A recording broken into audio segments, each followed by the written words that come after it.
Today we're starting a new series that we're just simply calling Drive, and we're asking this question, we're investigating this. What drives a person to pursue God? What motivates a person to begin a pursuit of God, to seek out God, to find religion, to find faith? Maybe you're here today and you're at church, you're listening to this message, and you sort of felt drugged to church, like somebody not drugged you. Hopefully that nobody drugged you, but someone drug you to church because you don't really feel that motivated. Maybe that's sort of where you are, is you're not really driven to pursue God. Maybe you're doing it for the sake of your spouse or your, young people out there. Maybe you're doing it for the sake of your parents.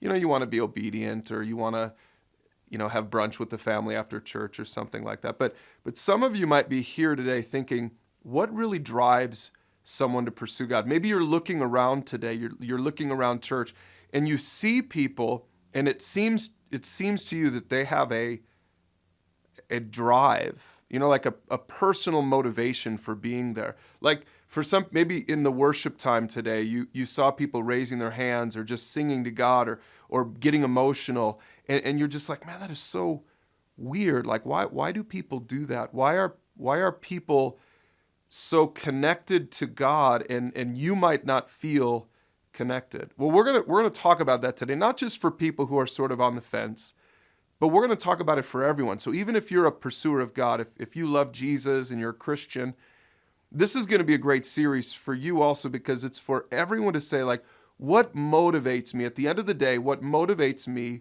what drives me to pursue God? We're going to talk about being driven by the good. We're going to talk about that today. Like this idea of the good life and getting the good things in life and values and virtues. We're going to talk about that. We're going to talk about being driven by purpose, by a sense of purpose. We'll do that in week 2. And in week 3, we're going to talk about being driven by eternity. That, the idea that there's a heaven and there's a hell and people go to both places. In fact, that last thing, it's week 3 for us, but it's actually probably in centuries past, it would have been week 1 in their sermon series, because the idea of being driven to God because you know that life is short and you don't really know what's on the other side. And that's a great motivating factor. So all 3 of these, maybe 1, 2, or all 3 of them apply to you. But I hope you enjoy as we join in this series and we talk about what drives people to pursue God. In this first lesson, we're going to talk about being driven by good. Driven by the sense of a good life, the sense of a virtuous life. The idea of getting all the good out of life that you could possibly get. We're going to talk about that in today's message. A lot of people want to be good. Everyone wants to be good. Everyone wants to have good kids. Now, we might define good differently. Different generations, different cultures define good a little bit differently, but I think you'll find that generally speaking, most of us define the good life somewhat similarly. We're going to talk a little bit about the Greek philosopher Aristotle today. Aristotle talked a lot about this thing called the good life. He was in sort of on this quest for what's good in life. And maybe even before we get into what Aristotle said or what Jesus said or what we're going to be thinking about today, or maybe even what you're going to talk about and think about later on this week with your family or your friends or your small group, just think for a second, consider in your own mind for a second, what do you think is good? Like, what is the good stuff? What would make your life good? Probably at first glance, if you're making a list, you might write things like, I want a lot of money, or I want a beautiful wife, or I want a lot of great kids, or I want a great job, or I want, a nice car, or, I want to live a really long life. I don't know what would make your short list of what's good. But I think actually the Bible teaches that the good life really, and this is what we're going to look at, is what Jesus defined to be the good life. The good life is a life of joy and freedom and satisfaction. And this is really the first and most basic reason for a pursuit of God is to find this good life. I mean, think about it. Who wouldn't want more joy in their life?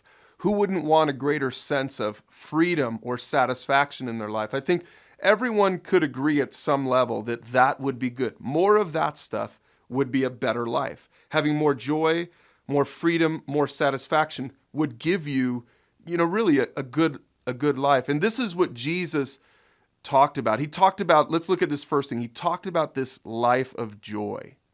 In the book of John, we read about Jesus. It's one of the four Gospels, Matthew, Mark, Luke, and John. And John is the fourth Gospel, and I love the book of John. In fact, in our resources online, we've got a Bible reading, a chapter a day that will help you to read through the Bible. I really encourage you to check out that Bible reading plan online and start reading the Bible for yourself. And the very first book that you'll read is the book of John. And in John chapter 2, we see the very first miracle of Jesus. And I'll let you read that for yourself, but let me just explain what happened.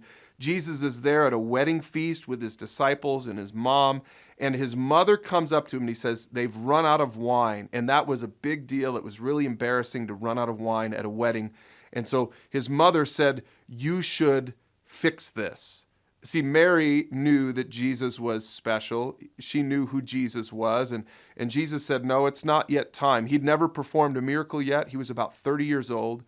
But she persisted, and so he finally decided to act. And what he did is he told the people to take these 6 stone jars that were ceremonial jars. They were there for sort of Jewish ceremonial rituals, and they were empty. And he said, fill them with water. And they filled them up to the brim with water. So that in total, these were really big. They weren't just jars. They were huge stone, water kegs, basically. And he fills these things up with water so that in total, there were over 100 gallons of water. And then, for his very first miracle, Jesus turned the water into wine. Now, I know that might be alarming for some of you because I grew up in a church where we were not allowed to drink, and you couldn't drink, you couldn't dance, any of that kind of stuff because we were a little bit legalistic. I love my home church, but we were a little bit legalistic, and it was a kind of a church that said that you shouldn't have premarital sex because it could lead to dancing, if you know what I'm talking about. So this is the kind of church that I grew up in. So, my home church would have probably kind of steered away from this first miracle, or they might have said that Jesus turned the water into grape juice, but no, it was actually wine. Jesus didn't turn wine into water for his first miracle. He turned water into wine. Now, you might be saying, well, what's the big deal? Here's the point. Psalm 104 says that wine gladdens the hearts of men. Now, this isn't a beer or a wine sermon. In fact, the Bible says that you shouldn't get drunk before anyone takes this the wrong way. But the point is this: Jesus' first miracle was to bring joy to the party. Jesus' first miracle, and I don't think this was incidental or accidental, his very first miracle was to turn water into wine because he was beginning to tell the people, his disciples, his followers, what he had come for. And he had come to bring joy. And wine represented joy. Now, by contrast, think about Moses. And Moses' first miracle, way back in the Old Testament, was to turn water into blood, if you remember that. He went to Pharaoh and he said, you've got to let my people go, the Israelites. And Pharaoh said, no, I'm not going to do it. And so the first miracle, as a warning to Pharaoh and the people, was God allowed Moses to turn the river into blood, water into blood. And what did blood represent? Blood represented judgment. And God was speaking through Moses to Pharaoh saying, I will bring judgment upon you for this. Water to blood meant judgment. Water to wine meant joy. And Jesus' first miracle, and he performed many miracles, was to turn water to wine. And the reason is because Jesus wants to bring joy. I don't know how you think about God or how you think about religion or church or faith, but the reality is, Jesus didn't come to bring some institutional religion to the world. Jesus didn't come to set up a bunch of people in a church so that you can all point fingers at one another and say, don't do that and don't do that. Jesus came to bring true joy. And his first miracle was an indicator of that. I don't know if I remember growing up there, every once in a while I'd run into an old guy at our church, and he was just a cranky old guy and just never, for some people, somehow God protected me from this, but for some people, I imagine that they would look at guys like that around church, religious guys like that, and they would think, this is what a pursuit of God is about. It's about being boring and cranky and mean and judgmental. But you need to know, listen to me, everyone listen, especially young people. Jesus came to bring joy to your life. And this is one of the things that should drive us. A good life is a life filled with joy. And Jesus came to bring that. And it's related to the second thing, and here it is. A good life is a life of true freedom. Because if you just think about joy and you think about Jesus' first miracle, you might get the wrong idea and think that Jesus came to throw kegger parties. Okay, well, that's actually not what Jesus came to do. Jesus came to bring joy, and joy comes into our life when we are truly set free. When we begin to live in freedom, and in fact, a lot like the Israelites experienced freedom when they were taken out of Egypt by Moses after Moses' first miracle, they were in search of freedom. And I think every human being is in search of freedom, even in our own country. Freedom is one of those rights that we all have and we fight for. Everyone wants freedom, and Jesus came to bring freedom because a good life is a life of freedom. But it's not the kind of freedom that some people envision or think about. Because a lot of people say, hey, I want to be free to do things my way. I want to be free to live my life and to be in charge of my own life and to do what I want. Don't tell me what to do. Don't tell me how to live my life. And some people get the idea that this is what freedom is about. But Jesus actually taught that freedom is about something much greater than that. Freedom is about living our lives in a way that honors God. Jesus said in John 8 to his followers, "You are truly my disciples if you remain faithful to my teachings, and you will know the truth, and the truth will set you free."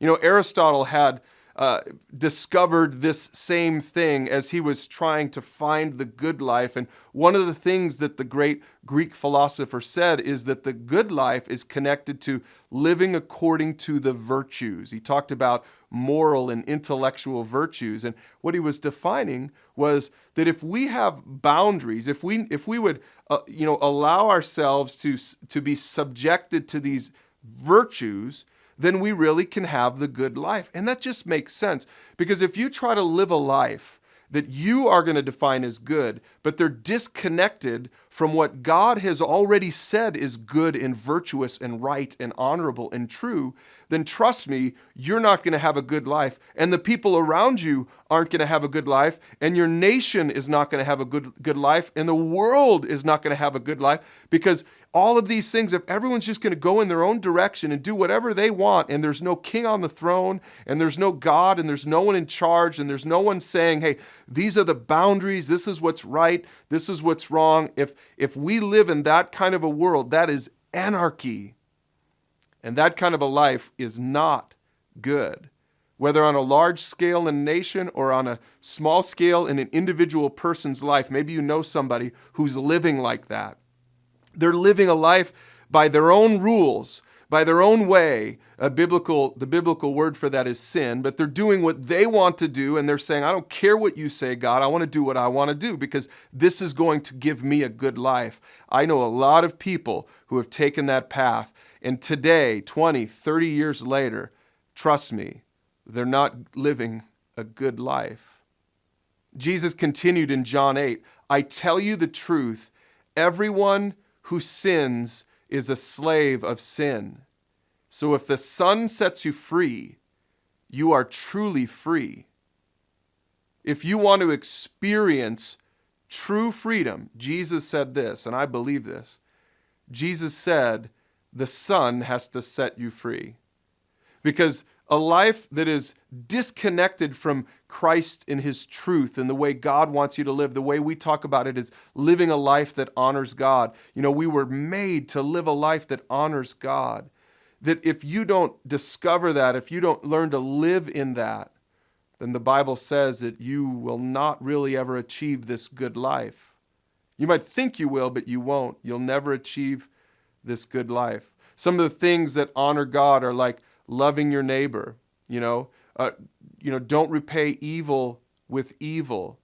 The golden rule, do to others as you would have them do to you. All of these things are it's just what's good and virtuous and honorable. It comes from God himself. And even people who don't pursue God acknowledge that this is right and good and true. But this to me is one of the reasons, one of the motivating factors, one of the things that drives me to pursue God. And if I wasn't a pursuer of God yet, if I wasn't interested in God or faith, and I was sitting here listening to this message, I think that this one would really pique my interest, because I would want good. I would want virtue. I would want honor in my life. And it's only through Christ that we can really experience that. A good way to think about this is if you've got kids and they're you live by let's say a busy street, and your kids want to play soccer, but you're afraid for them, right? And they're afraid to play soccer because they can kick the ball, it can go into the street, and they can get lost in the game, and they could run out and get hit by a car. So what if then you put up a fence around your yard? What would that do for the experience of your children? Well, I think your children would have a lot more fun now.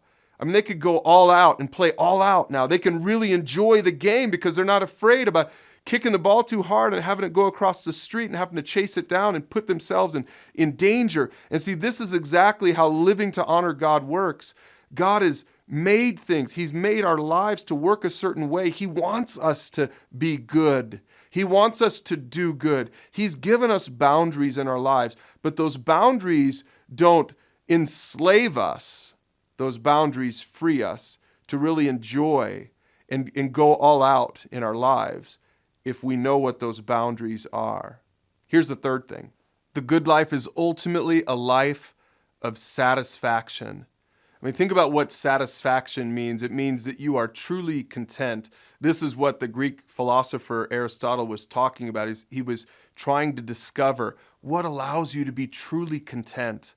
Like, how can you really kind of sort of come to the end of your life and sort of look back on your life and have this, what he called in Greek, eudaimonia, which is this sort of this flourishing. That was the word for good, but really it means more flourishing. Like, how can I really flourish? Like, not just exist, but flourish in life. Jesus talked about that as this life of satisfaction. In fact, this is what he said in John 10:10. The thief's purpose, he's talking about the enemy, the devil, is to steal and kill and destroy. But my purpose is to give people a rich and satisfying life. You know that only a pursuit of God can lead to a rich and satisfying life. If you really want to be satisfied, if you really want to experience everything that you can experience that this life has to offer, and even more than that, you can't experience it outside of a pursuit of God. That should drive you to pursue God. You know, if you're sort of sitting on the fence and saying, I don't really know what I think about all this. I don't know what I think about God. I don't know what I think about faith. I don't know what I think about Jesus. I really challenge you, for your own sake, to consider that a life without God eventually is empty. The great St. Augustine said it like this, that there's a God-shaped void in all of our hearts. And what that means is there's a hole in our heart. That we all have this desire to know God, and we can stuff all these other things to try to satisfy ourselves. We can stuff all of those other things into that void, but none of it will fit because it's God-shaped. If you ever played those games as a kid, or maybe parents, you give those things to your young kids, and there's the square and the circle and the star, and you're trying to, that the kids that are not as sharp are trying to jam in, that was probably me when I was a toddler, are trying to jam in the circle into the square, and it doesn't matter how hard they push, it doesn't fit, and this is how it is. We're trying to jam in money or other relationships or success, how the world defines it, or sex or whatever it is. We're trying to jam those things into our heart because we're looking to be satisfied. But Jesus said, I have come that you might have a rich and satisfying life, that you can have life to the full. This is why Jesus came. And apart from God, you will never, ever be satisfied. That's the truth of the Bible. I want to finish today's message before we finish it up and just say, if you are here and you want this and you don't have this yet, I challenge you to talk to someone today, or to go online and check out our series called Foundations. Foundations explains exactly how you can start a pursuit of God. The very first lesson in our Foundation series is titled How We Start, and it's we start by trusting Jesus. The good news is that if you're driven to pursue God, you don't have to try to work your way and be a good person. So many religions teach that you have to be a good person. And if you can somehow be a good person, then God will accept you and you can go to heaven and all that stuff. But listen, that's not what the Bible teaches. The Bible teaches this: only Jesus was good. In fact, only Jesus was perfect. He lived the good life so we could live the good life. And the way we can live the good life is by trusting in Jesus for our salvation. The Bible says the moment we trust in Him for our salvation, that He takes up residency, the Holy Spirit takes up residency in our lives. We're saved, we're forgiven. All of the stuff, all the junk from our past is forgiven. And we become new people in Jesus Christ. And we can begin to live in a way that honors God. And we talk about all that in our Foundation series, and you can take that if you need to. But I challenge you, pursue the God of the Bible. It is worth it. I hope that you will be driven by good to pursue that God. I want to end today with a story. I want to show you this story of someone who did pursue other stuff to try to find joy and freedom and satisfaction, but they never found it until they met Jesus. And I hope this encourages you and inspires you to do the same thing. Take a look. So I grew up living where it was a religious community. There were churches on every corner, and I was kind of the outcast in that sense because my family was non-religious. We kind of laughed at people who were religious, like, why do you need God in your life? And then in college, I started dating someone whose family was religious. We ended up getting married and moving to California away from home and living this great Californian life. He was in law school. Our life together was great, and then, at least I thought it was. And then one day he comes home and tells me that he's not happy after it kind of came completely out of the blue. And then after we had been trying to work through some stuff for about a year, it just didn't work out.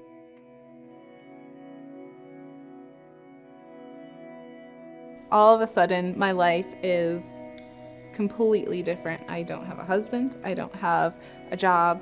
I ended up moving back in with his family. I had hit pretty much rock bottom in my life. My life was not at all where I thought it was going to go. And one night I was laying in bed and really, really upset. And God spoke to me, which isn't something that the old me would have even thought possible. So after that night, I started going to church with his family, and things started changing. Like, my friend called me up and was like, why don't you move out here to Utah? We can get you a job. You can live with us, try it out and see where that goes. It was working in a school, which was always my passion, working with kids. I really thought about it, and I realized God's giving me a door to walk through, and this is what I should do, because Like, that is my passion, working with kids, and why not do a fresh start and see where it leads me. So I moved out here to Utah, and like almost instantly things started falling into place. Like, looking back, it was like God was leaving breadcrumbs or something for me to follow to like bring me to where I was supposed to be. So I packed up, drove across the country, and as I was driving out here, found this amazing church and met amazing people through that. So that helped build my life with great Christian people who were able to teach me a lot and help me learn.